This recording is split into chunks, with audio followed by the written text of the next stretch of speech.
Terima kasih kalian sudah mengklik video ini. Jika kalian ingin belajar trading gratis, kalian langsung saja klik link deskripsi di bawah ini, yaitu Cerberus. Setelah kalian klik, tampilannya akan seperti ini. Atau bisa kalian download di Play Store dengan nama Cerberus. Kalian scroll ke bawah dan kalian daftar ya. Bagi yang nggak punya akun, masukkan username kalian, password, nama, nomor HP, dan kode referral.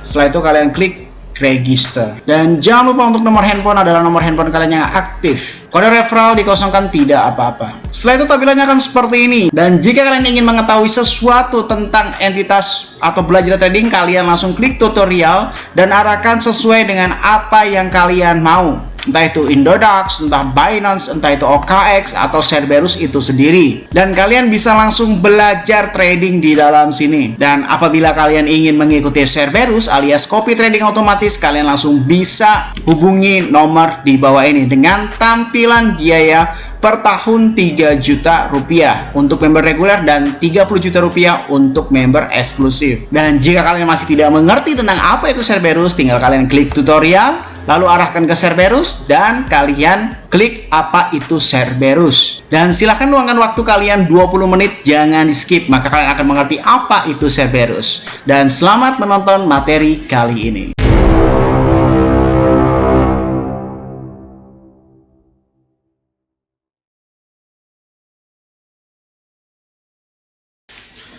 Salam traders, balik lagi sama saya Andi Firmansyah di channel ESG.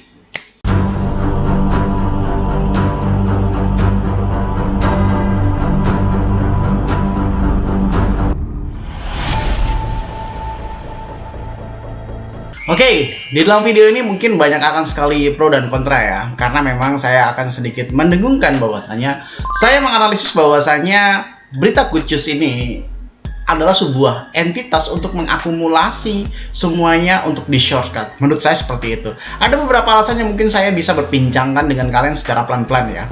Mulai dari kejadian yang paling baru. Kejadian yang paling baru kemarin kan MicroStrategy itu memborong Bitcoin sebesar sekian triliun. Mulai jadi kejadian Cheesy memundurkan diri dan lain sebagainya. Sebelum itu mari kita coba cek CoinGlass di sini ya, supaya kalian sedikit-sedikit paham juga ya tentang likuidasi ya. Likuidasi yang terjadi ini akhir-akhir ini selalu naik turun ya, kadang Ethereum, kadang Bitcoin, kadang koin lain pun begitu seterusnya.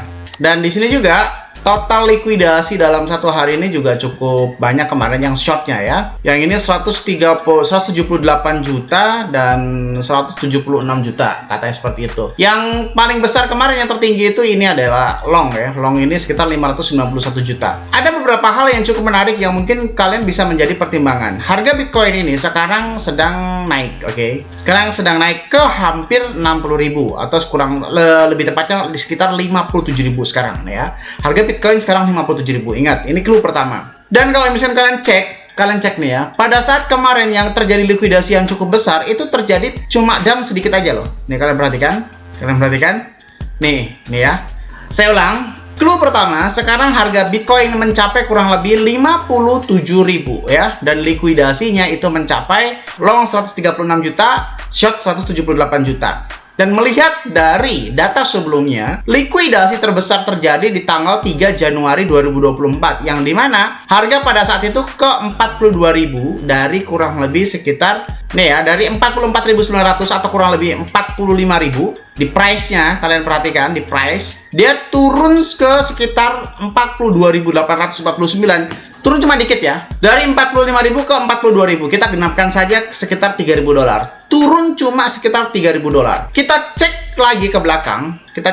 Lagi nih, likuidasi terbesar 455 juta dolar. Ini dari kurang lebih sekitar harga 43.000 ke ini ya, harga 41.000, kurang juga sekitar 43.000. Oke, padahal pada saat itu lagi gencar-gencangnya orang bilang bahwasanya Bitcoin akan halving. Seperti itu ya. Jadi saya ulang, clue pertama sekarang adalah Bitcoin mencapai 57.000. Clue kedua, mayoritas terakhir likuidasi terbesar terjadi di tanggal 3 Januari dan 11 Desember, oke? Itu penurunannya 3.000 dolar. Itu clue yang kedua. Penurunan 3.000 dolar, likuidasi mencapai 500 juta dolar. Itu clue kedua. Clue yang ketiga, coba kalian perhatikan total likuidasi chart dalam kurang lebih dari Februari ke Desember ini. Kira-kira nih, Banyakan warna hijau atau banyakan warna merah? Kira-kira nih, kalau kalian cek semuanya kira-kira banyakan mana? Kalau kalian jawab merah berarti mata kalian siwer ya. Ya, benar. Clue yang ketiga adalah lebih mendominasi warna hijau. Pertanyaannya, kalau dominasi likuidasi long, oke, bagi yang nggak ngerti saya jelasin dulu. Berarti banyak orang yang terkena likuidasi long, oke? Apakah itu berkontradiksi dengan keadaan sekarang? Oke? Maksudnya berkontradiksi itu anomali. Anomalinya seperti apa, Bang? Gini, orang berpikir Bitcoin halving. Orang berpikir harga akan naik. Realitanya, orang berpikir bahwasanya harga naik dan realitanya juga naik. Sekarang harga sampai ke 57.000. Tetapi fakta yang ada di dalam lapangan adalah likuidasi dominasi itu terjadi dalam open posisi long. Apakah orang segoblok itu? Apakah semua orang di dunia ini sebodoh itu kalau misalkan dominasi long itu terjadi? Kalau harga memang naik, tapi kenapa faktanya long yang terlikuidasi lebih banyak daripada short? Maksudnya bagaimana sih, Bang? Gue nggak paham. Gini, kalau semua memang orang berpikir itu naik, harga akan naik, semua akan open posisi long, yang terlikuidasi itu adalah open posisi short. Tetapi faktanya yang terjadi secara data empiris ya, mutlak, ini udah nggak bisa didebat lagi, mayoritas dominasi likuidasi terjadi terhadap long. Ini mungkin perbandingannya 1:4 atau 1:5. Ya bisa kalian cek aja ya, likuidasinya hingga $500 juta, $100 juta, dan begitu seterusnya, oke? Nah, kembali ke clue 2. Bayangkan saja, di dump $3.000, atau diturunin $3.000, ini sudah likuidasi $500 juta, bos. Ini bahkan $600 juta. Apa kabar ini nanti kalau 60.000 di dump hingga ke kurang lebih sekitar 50.000, atau di dump kurang lebih ke sekitar 40.000 atau ke 40.000? Yang jadi apa nih kira-kira? Bisa jadi likuidasinya hingga 2-3 miliar dolar. Nah, kesimpulan di dalam video ini itu apa, Bang? Kesimpulannya adalah sebenarnya fakta yang terjadi di lapangan dengan anomali FOMO yang terjadi di dalam grup kalian atau Telegram atau YouTube dan sebagainya itu berkontradiksi. FOMO-nya long, tapi secara data mutlak yang banyak liquid itu adalah long. Loh, maksudnya bagaimana, Bang?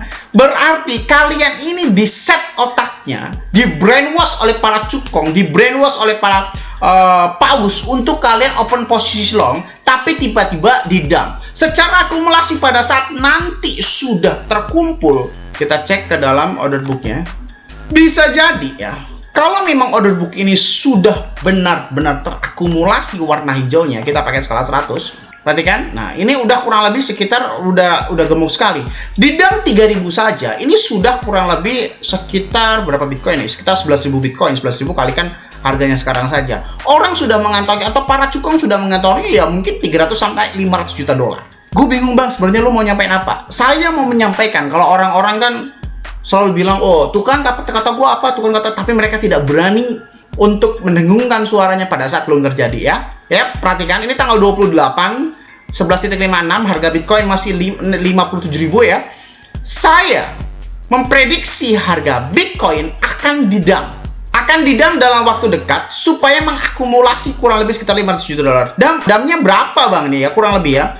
Mungkin kalau misalkan naiknya sekitar perbandingannya segini, berarti 2 kali lipat dari sini.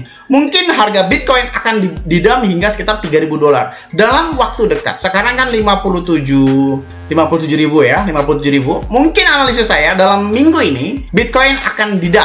Apakah kemungkinan naik? Ada, Bang. Ada. Ke 60.000 ada. Ke 60.000. Tapi yang saya ramalkan, ini jangan salah paham ya. Yang saya ramalkan adalah nanti akan terjadi instant sell secara kurang lebih sekitar 3.000 dolar dalam waktu dekat. Dan bila terjadi next FOMO, maka akan dump mengikuti pre-halvingnya. Maksudnya bagaimana? Harga Bitcoin bisa ke 60.000 karena memang secara skala ini ke 60.000 cukup bisa ya, apalagi ke 65.000 gitu kan.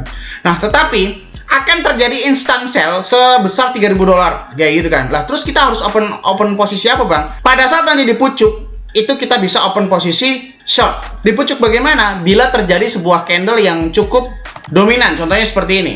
Jadi rencana saya akan taruh open short di area 60.000. Nanti kalau ada pucuk kembali, Oke, daripada bahasa kalian nggak ngerti-ngerti, intinya saya akan open order sell short di harga 60.000 dan take profit di harga 59.000.